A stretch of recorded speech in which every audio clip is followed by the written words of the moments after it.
Okay, back again for section 3, the writing process.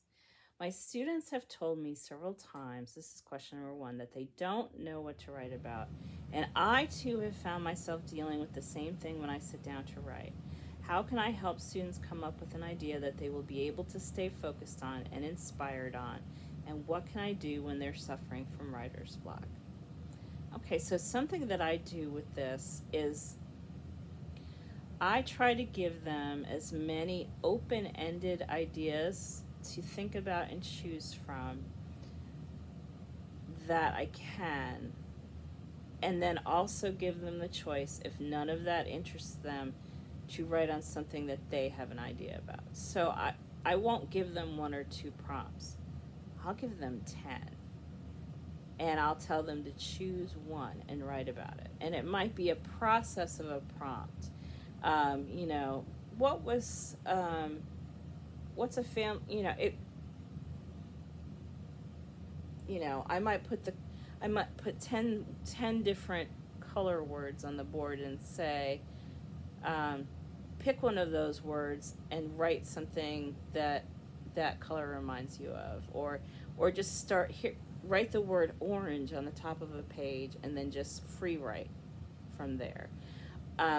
Orange is a lot more open-ended than what was your most embarrassing moment, which nobody wants to write about anyway. So try to be as open-ended and as non-prescriptive as you can. Sometimes it might be one word, sometimes it might be a situation. So I try to never give my students, honestly, less than 10 possible ideas to write from, and they just have to choose one. Because that choice makes a really big difference. Usually somewhere in there, the student will find something that they can write about. And I'll say too, so you have these 10 choices, but if you want to modify one for yourself, you can. If you want to combine two, you can. Oh my gosh, when they combine prompts, and they often will combine prompts in ways I didn't even see coming, and then it's even better, because they've combined them and come up with something even more interesting. I sometimes ask them, sometimes I'll give them index cards and I'll give them 25 index cards, and I'll say, write your favorite one word colors, 5 favorite colors, 20 favorite words, just words that you love. And then, so this is their deck of cards, right? And I might say during class, okay, everybody get out their deck of cards, lay out, shuffle them, lay out 10 cards, look at them, and this is pick your prompt for the day. Pick one of those words and just start free writing from it. How does it inspire you? What does it make you think of? Those are really open-ended, non-prescriptive things, and they really need, like I said, at least 10 things to choose from. If we just have 1 or 2 ideas to pick from, we're often going to get stuck. Maybe neither of them will appeal to us in any way. So really, I think choice, being able to choose from a lot of choices, is important.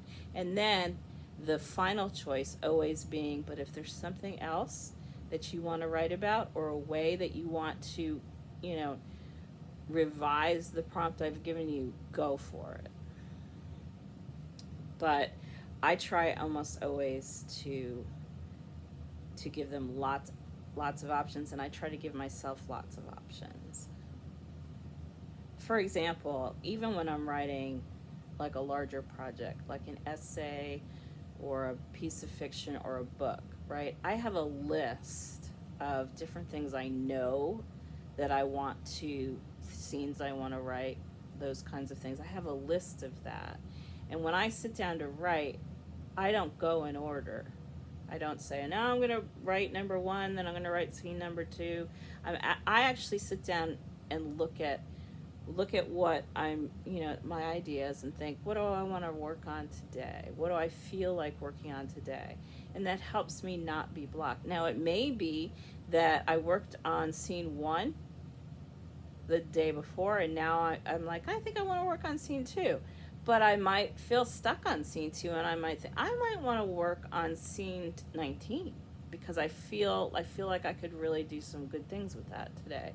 So I give myself a lot of options to choose from. I'm not an outliner, but I'm somebody who has like lists of things that I know I want to put in a piece, and then I work with um, those lists as my starting points, as my own prompts. I hope that helps. Okay. You mentioned in your, this is number 2, you mentioned in your article that beginning creative writing classes are a collection of people at different stages of practice and experience. I wonder how you might approach meeting these students where they are and how that shifts your approach to teaching a writing process or implementing a workshop model. Is this different in a high school general education course where the sole focus is not on creative writing? So I'm thinking it's probably still on writing in general, this course. I hope we're not talking about like physics or something here. I'm assuming that we're not, because I can't help with that. But um, but if the focus is on writing in general, I think that you can still implement a workshop model, and you can still teach the writing process, because this is a the writing process is something that all aspects of writing share. No, I don't know of anyone who sits down to write a memo or a grant application or a technical report without thinking, okay, let me brainstorm what I want to say in this article or in this grant. Let me write down a couple keywords I want to make sure I address in this question on the grant application. So you're going to brainstorm first. Then you're going to draft. Then you might be ready to ask some other people for feedback. And that is about workshopping the piece. And let me just add that being able to ask others for feedback and being able to share feedback is, I think, from what I understand of the working world, is like a key skill to be able to do. To be able to say to a coworker, "Hey, could you take a look at this and give me some suggestions, or could we work on this together?" And so, learning how to do that, I think, is a really critical general education skill. And learning how to provide that feedback in a way that isn't just like, "Yeah, I liked it," um, in, but doing it in ways that, like, for example, the pointing, where you say, okay, everyone's gonna, in this group is gonna say what's working in this piece of writing, right? Starting out with that. But then we might say, okay, to the writer, what questions do you have of the group? What are your concerns, and how could they help you? What are your questions? And I'll often just say to my students, and the question can't be, is this working? You have to be a lot more specific about that. Like, do you like, has the first sentence, is that a good introduction? That kind of thing. You have to be more specific. But so it's, writing is a process, whether it's creative or not. I mean, we all do things in common to make it easier for us to compose, and that's part of the process. Whether it's brainstorming a list of ideas that we want to use, drafting, and and getting feedback. I really don't think it's that different, and that I think teaching students that if they spend some time doing that, it's worth it. And that I mean too, like always having due dates for each step of the process in a gen ed class. I taught comp for a long time, and we worked first. If we had an essay coming up, first I would spend a couple of days doing in class writing around the ideas of that essay. Then we might write the first draft in class. And if we didn't write the first draft in class, they would need to write the first draft at home, but bring it to class to be workshopped and shared. Then they would take it home. But I never just had essay due dates. There was always different parts of the process they had to turn in before. I think with AI, this is even more important.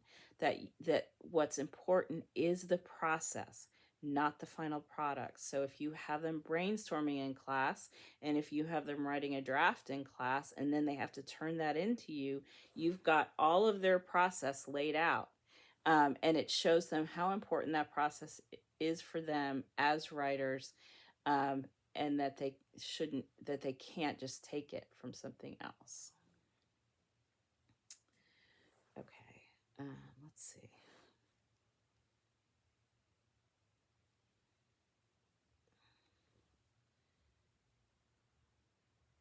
So, next question, third question. I've been to a couple creative writing workshops as an adult who considers herself a writer. Yay. I think we should all, if we write, we should consider ourselves writers. These workshops have always involved timed writing in response to prompts with voluntary sharing afterwards, which can be stressful, but can also result in really rich starts. How do you feel about, or what has been your experience with timed on the spot writing in the secondary or post secondary classroom? I'm very sensitive to the increasing neurodiversity of the classroom and would worry about creating undue stress among certain students or feelings of being a failure if they became paralyzed in a time situation. That's a good point. Honestly, again, going back to the choice, okay, I think, especially I have a neurodivergent son and I've worked with a lot of neurodivergent students. They want choice more than anyone because they have their own ideas. Of course, anybody wants choice, honestly, I think. But they have their own ideas of what they want to explore. And so if you just give them one or two or three prompts and their idea isn't in there, they're going to feel really frustrated and that they can't write. So lots of choices.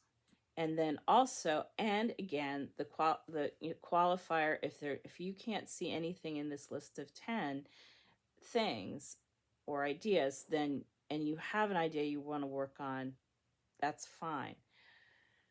I think timing it has to be approached in a different way. Like, I will give what I do generally in this kind of in-class writing is give students, I know that they have 5 or 10 minutes to work on something, and I'm sort of timing them, but I don't tell them how long they have. I said, we'll write for a bit on this, and then I'll kind of look around the room, and I'm writing too, of course, but I'll kind of also look around the room. If 5 minutes in, people are acting like, "Oh, I've done that. I'm ready to move on."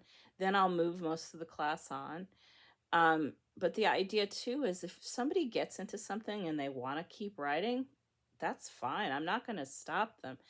But what I will say, instead of saying time's up, I'll say, and I learned this from another teacher, it was just the most gentle way. I love it, and I do it now. I'll say, find a stopping place. Find a stopping place. That implies that if they want to go back and keep working on this at some point, they should feel free. This is just a stopping place. Find a place to stop this for now, like bookmark it. If you were reading a book, find a stopping place. It's much gentler than, okay, time's up, next thing, right?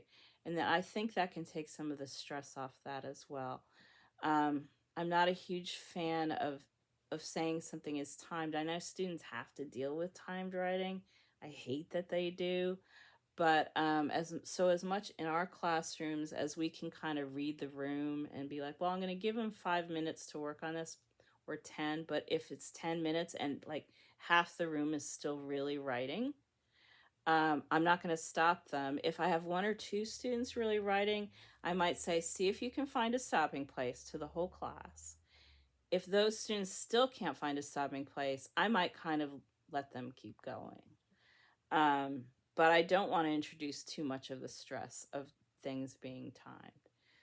But, and the implication should always be that they can always go back to this. If at the end of all these, sometimes I'll have like 10 prompts that they choose a prompt from, or 10 ideas. And then I say, okay, here's another 10.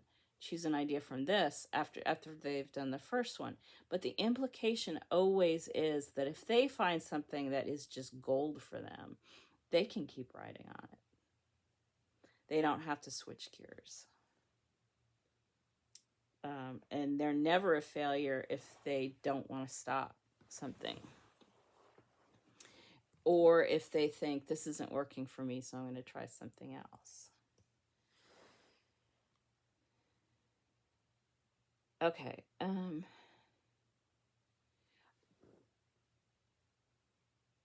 Okay, so this is a longer question. I think it's the last one. I really appreciated the myths Professor Vanderslice brings up as bars to the creative writing classroom. I enjoyed how she turned the tables on educators and the image they present to their students. My first semester of teaching creative writing, I also wrote each free write with my students and found myself discouraged. I told them I was participating with them and often shared my work, but this did not lead to students being more comfortable with sharing themselves. It was the first block, which could be a factor. First block, I guess, of the day. But I felt I modeled what being vulnerable and sharing imperfect first drafts look like. They could share on paper, but they couldn't share with others verbally. My question for the professor is, how could I get my students to feel more comfortable sharing their work verbally in the classroom? I write with them, I model sharing out myself, and I warmly encourage some participation, although I never mandate it. Most of the time, I have tentative glances, shaking their heads no, or looking down at their paper. Their work will get out there eventually, so why not now? Some ideas about this is, first, we talked at the beginning of this about, ways to make the classroom feel safe. So after a week or two or more, they may start to really feel like they are getting to know each other, and they might feel safe because of that. And then that will lead to them sharing sometimes. I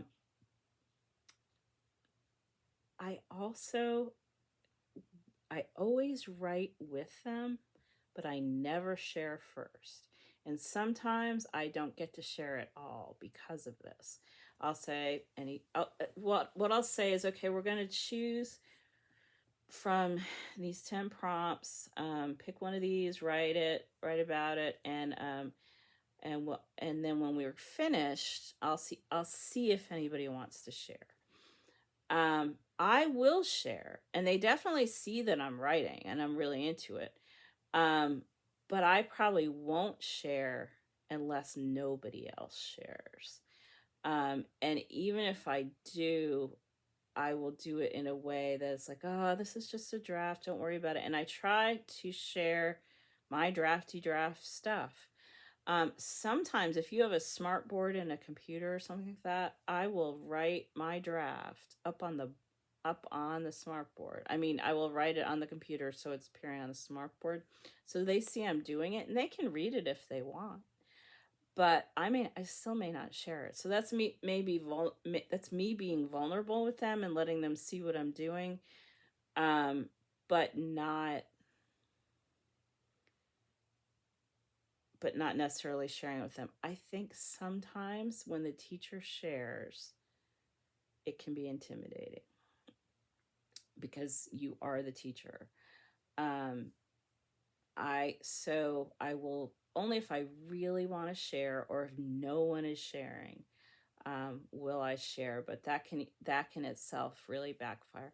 The other thing I would do, if you haven't tried this, is pair share, or groups of 3 share, and they have to share just with one another, or it's a group of 3. And then after that, I might say, does anybody want to share? Because often at that point, the little group will be like, oh, you have a really good piece, you should share it. Or they'd be like, oh, I really like his piece, he should share it, and so the person is all like, oh, I'm shy, but somebody else has suggested that they share, and often that suggestion will give them some confidence. So if they're really scared about sharing in a whole class, definitely do it in small groups first. That usually helps. That definitely can give them the confidence that they need. I think that was the last one. So I hope this was helpful to you. Um, again, National Writing Project is a great resource of articles and things on writing. Just a really good resource to know about if you don't already.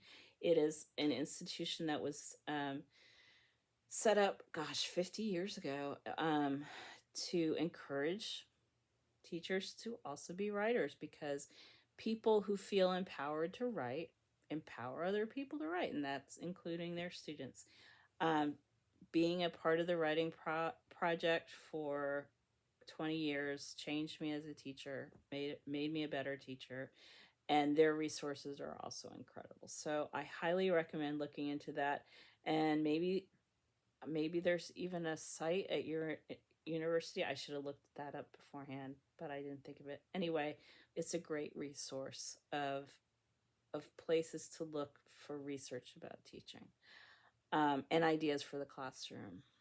I really enjoyed talking to you. Oh, I should also mention, if you're interested in more about teaching creative writing and about workshopping, I have a new book out. Shameless self plug, but you might find it helpful. That's specifically about teaching creative writing. It's more for at the college level, but I talk a lot about what I talked about tonight: ways to create safety in the classroom, um, different ways to workshop that have the same effect but are less intimidating. So, check that out. It's from Bloomsbury also. It's called Teaching Creative Writing: An Essential Guide. Just something you could look into. I really appreciated a chance to talk to you all about this, and I hope it was helpful. And good luck with your students. Take care.